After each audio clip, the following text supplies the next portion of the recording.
السلام علیکم. یہ سوال یہ ہے کہ کیا کسی بینکر کی دعوت کھانا، بینکر یعنی سمجھ نا، بینک میں کام کرنے والے، کمائی ہو، تو اگر حالت مجبوری میں ہم اس کی دعوت کھا رہے ہیں تو کیا دعوت کھانا جائز ہے ہمارے لیے؟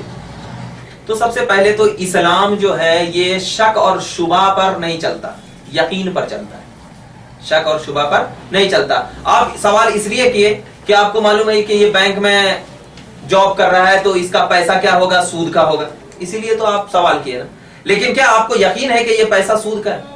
ارے یقین کب ہوگا؟ جیسے کہ مثال کے طور پر میرے پاس کوئی شخص آیا اور آ کر کے مجھے 5,000 روپے دیا کہ بھائی آپ نے جو 1,00,000 روپے دیا تھا یہ 5,000 اس کی سود ہے.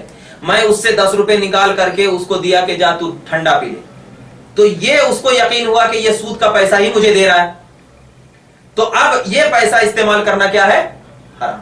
لیکن اگر کوئی شخص بینک میں کام کر رہا ہے لیکن آپ کو یقین نہیں ہے کہ یہ سود کا پیسہ ہے کہ کس کا پیسہ ہے، تو اگر آپ کو یقین نہیں ہے اور آپ کو شک و شبہ ہے تو آپ کیا ہے، اس شک و شبہ کی بنیاد پر کیا ہے، آپ اس کی دعوت کھا لیے تو بالکل کوئی حرج کی بات نہیں ہے. لیکن اگر یقین ہے کہ واقعی یہ سود کا پیسہ ہے تو اس کی دعوت کھانا بالکل حرام ہے. لیکن علماء فرماتے ہیں کہ اگر شک بھی ہے تو اس سے بھی پرہیز کرنا چاہیے. اس سے بھی کیا کرنا چاہیے؟ فتویٰ تو یہ تھا کہ کھا سکتے ہیں اگر شک ہے، مگر یقین ہے تو نہیں کھا سکتے.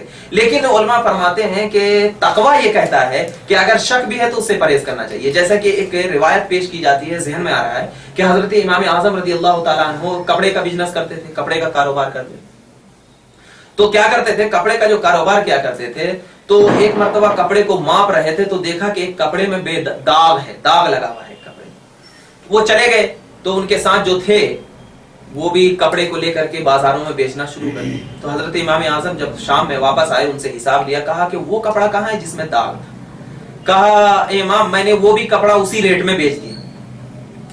اسی ریٹ میں بیچ دیا. کتنے کا ہوگا؟ 100 روپے کا کپڑا ہوگا.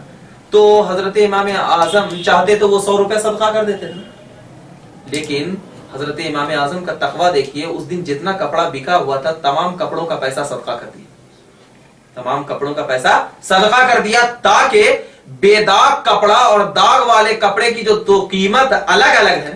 بے داغ کپڑے کی قیمت تو کم زیادہ ہونی چاہیے، داغ والے کپڑے کی قیمت کم ہونی چاہیے، مگر دونوں کی برابر لے لیا قیمت، دونوں کی قیمت کیا کر لیا؟ برابر لے لیا. تو حضرت امام اعظم نے یہ نہیں سوچا کہ اس کی قیمت زیادہ ہو گئی ہے بول کر کے، اور سود اسی کو کہتے ہیں جس کی قیمت زیادہ لے لی جائے، زیادہ لے لی جائے. تو حضرت امام اعظم کا تقویٰ دیکھیے کہ انہوں نے اس دن پورے کپڑوں کو کی قیمت کو کیا کر دیا؟ صدقہ کر دیا. اسی لیے علماء فرماتے ہیں کہ شک بھی ہو تو ایسی دعوتوں سے کیا کرنی چاہیے؟ بچنا چاہیے. لیکن اگر کوئی کھا لیا غلطی سے تو اس میں کوئی فتویٰ نہیں.